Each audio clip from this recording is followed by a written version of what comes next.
Hello everyone, new game in Zen mode, which means I don't know my opponent's rating. It will be revealed at the end of the game. And my opponent starts with d4, I'll reply with knight f6. All I know is that I set my opponent's rating between 1200 and 2200 ELO points. Throughout the game, you can leave your guesses about his level in the comments, by the way. He plays knight c3, which means he wants to prepare the push to e4. I play pawn to d5 to immediately oppose this push to f4. He chose to play knight to d7-3, but by doing so he gives up the c2 pawn. Whereas my c7 pawn is free, and I could very well use it to attack his center before playing knight to c6. But now he plays bishop to f4, which is what's called the London system, but in the variation named after the grandmaster Jobava. It's a trendy opening at the moment. If I play knight to b5, I could play queen to a5 check, and he would have to go back to c3. But now that he's played e3, his bishop is freed. And if he plays knight to b5 and I play queen to a5 check, he won't have to move his knight back since the bishop is protecting. He'll be able to play c3. And I'll have a problem defending the c7 square. So I think I'm just going to play a6 simply to prevent knight to b5. It might not be the most ambitious move, but this knight to b5 can be very annoying, especially if I had played knight to c6 before. Now I'm going to play knight to c6, but he immediately takes on c5. So I'll play e6 to free my bishop and attack his pawn on c5. Is he going to play b4 to defend it? No, he plays knight to a4. At the end of the game, I'll also offer an analysis to see if I missed any moves and how I might have played the opening better, and also if my opponent could have played better. We'll also take a look at this b4 push to reinforce the c5 pawn. What should I have played? But here he plays knight to a4. And if I play queen to a5 check, he can play c3 with the queen protecting the knight. I'm also looking at bishop takes c5, knight takes, and now queen to c5 with the fork check. I would have given up my dark square bishop, so he would have the pair of bishops. On the other hand, I would have a better center, and I would have eliminated his pawn on c5. In any case, I have to react forcefully because he's threatening knight to b6. This knight coming into that square is really annoying. So I'm going to play bishop takes c5. The best thing for him is to recapture, because his knight is actually badly placed on a4. It was well placed to defend the c5 pawn or to threaten to enter on b6. But now that's no longer possible for him. So he has to exchange. There he exchanges. Queen check, I win back the knight. And I'm well aware that my opponent has the pair of bishops, especially that bishop of dark square. A very good bishop, very well placed here.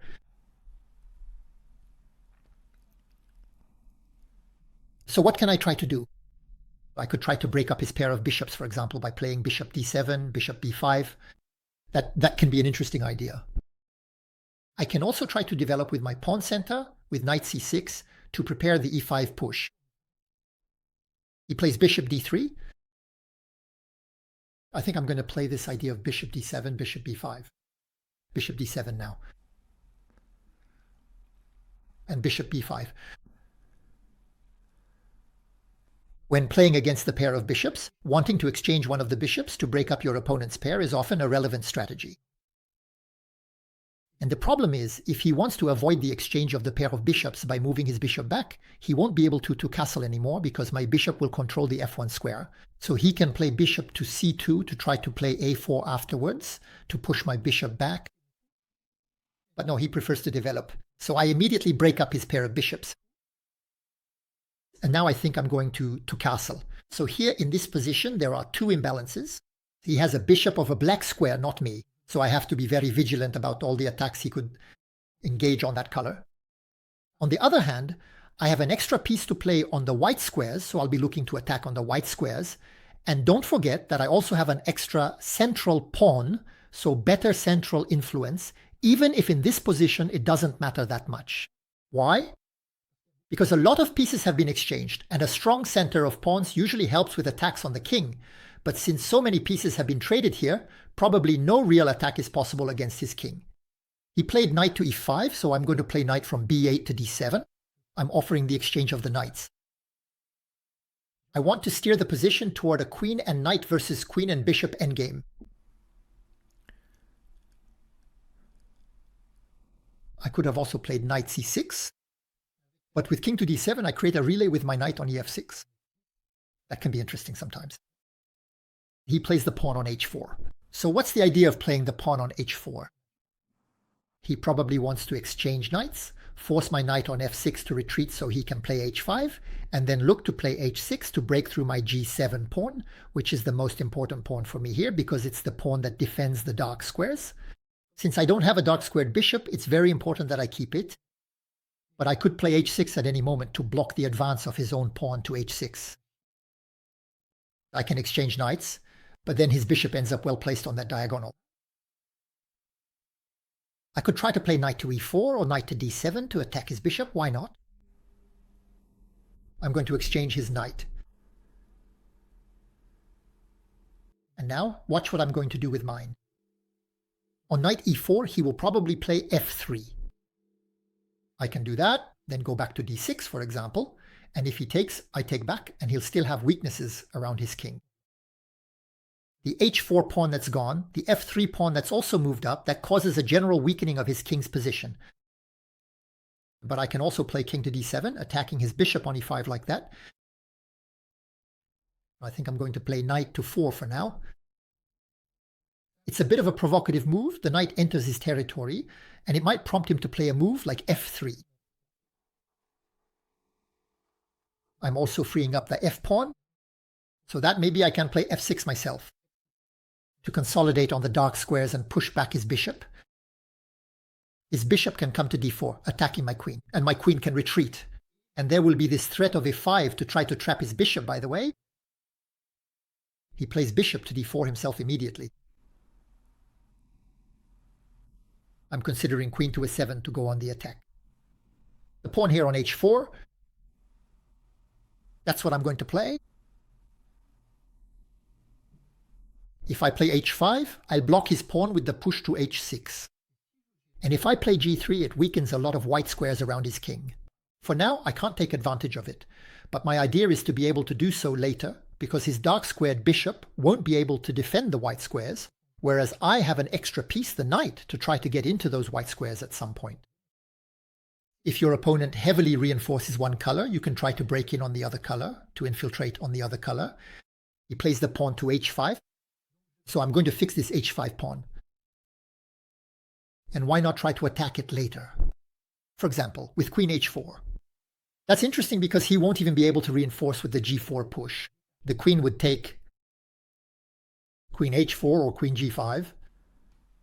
He plays the pawn to b4. So here he's putting a lot of pawns on the dark squares, and he's weakening the c4 square. That's a square my knight could try to exploit later. And he's also weakened the c-file with the backward pawn on c3. For now, everything holds for him thanks to the bishop on d4. But why does he play b4? He wants to try to chase my knight away by pushing f3, then play bishop to c5 and create a skewer, attacking my queen and my rook. That's what he's trying to do. That's why I'm going to play rook to c8 right away. I don't know if it's the best move in this position, but it allows me to keep an eye on the weakness at c3 and to move my rook away from the vulnerable dark square. He plays rook to c1.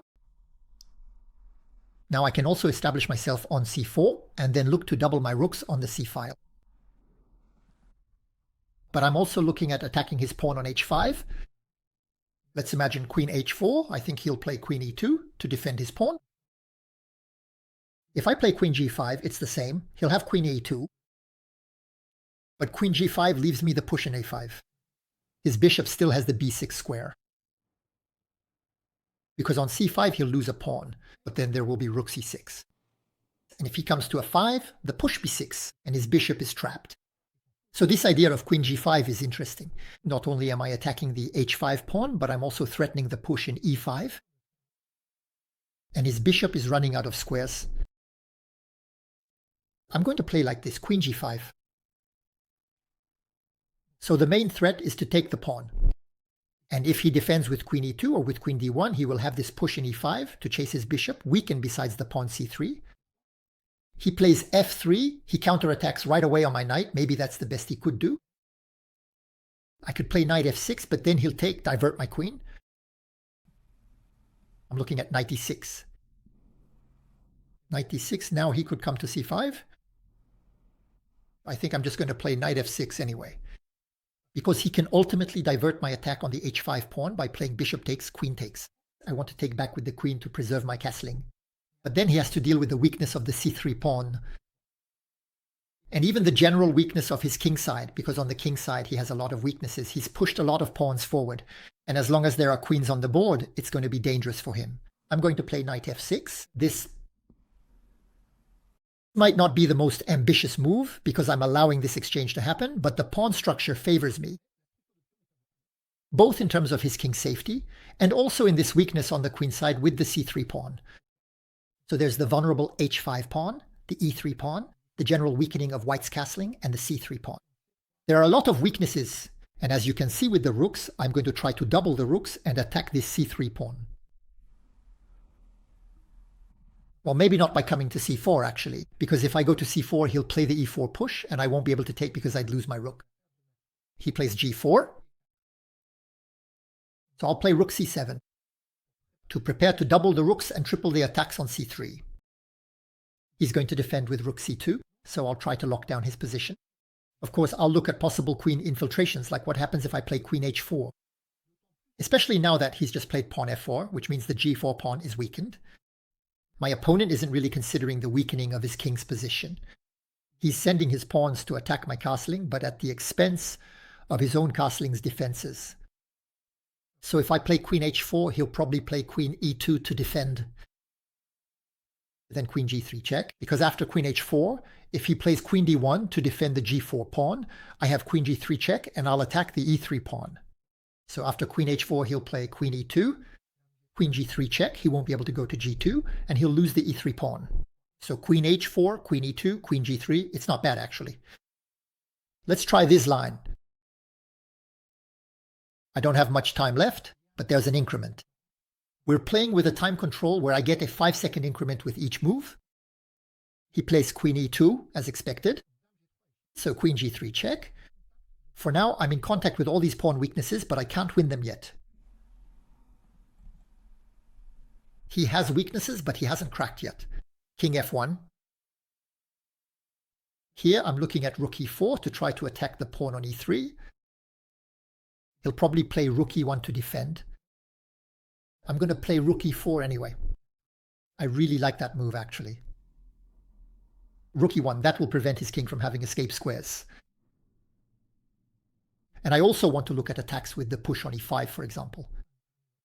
There, he plays rook e1. So if I play e5, what is he going to play? Queen g2 maybe? But there I could exchange the queens. Queen takes, king takes. And this time rook takes pawn 4 and he won't be able to take back because the rook could be captured with check.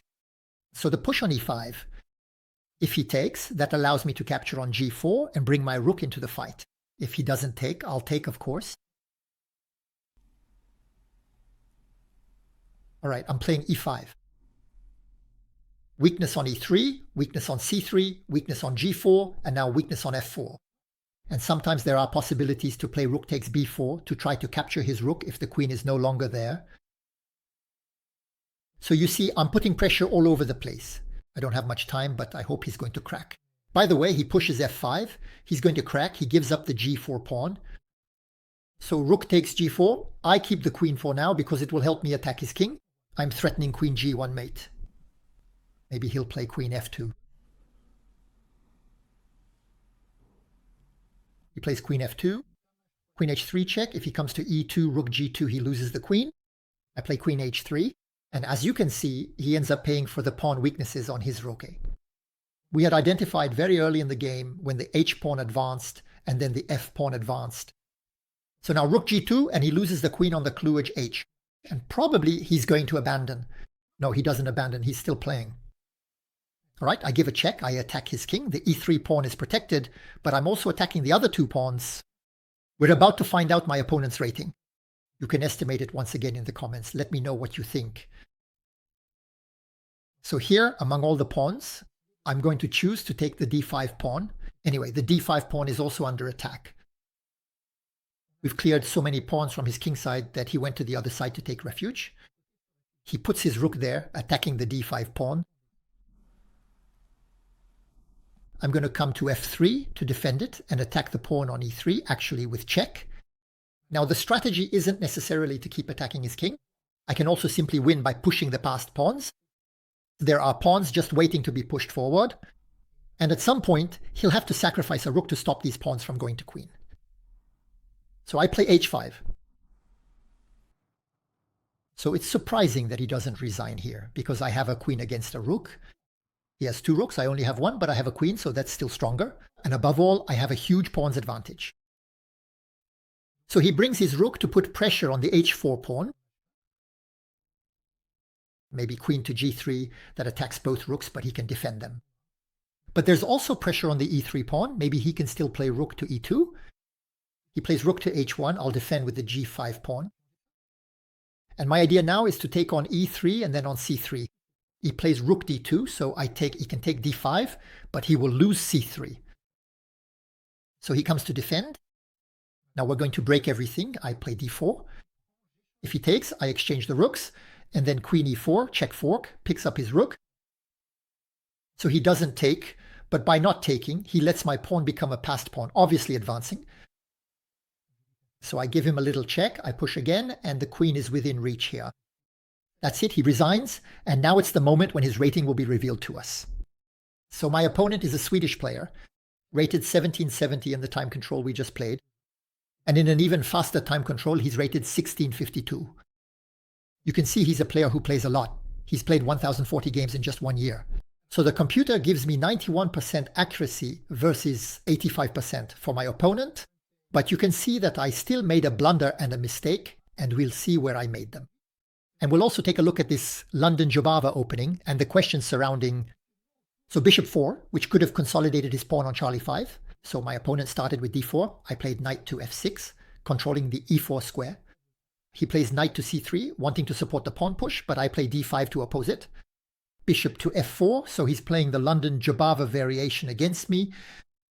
And I push the pawn to c5 to attack his center. You see, if he plays knight to b5 right away, queen to a5 will force his knight to retreat. If he doesn't want to lose his knight, that's why he plays e3 first. And now there's this threat of kb5. I looked at the top players, they play a6 like I did, or sometimes they exchange on d4 first before playing a6. Well, I played a6 right away. He took on c5, and then I played e6. But the best players often play knight c6. They prevent the move b4, and the knight can support the e5 push to attack the bishop. That's also a very good idea. But I played e6 right away. I attacked the c5 pawn. He played knight a4 to defend, but what would have happened if he had played the b4 pawn? I invite you to pause the video to see what move you would have played in that case. So what did you think of? The best move here is b6. And actually, white isn't doing very well because we're attacking the c5 pawn twice. And if white takes, sure, they have two extra pawns, but they're going to lose them immediately with bishop to b4. The knight is attacked, pinned, and I can attack again with my other knight. And the b6 pawn will also fall very quickly, with the possibility afterwards of playing a5, by the way, to keep attacking the knight Chloe.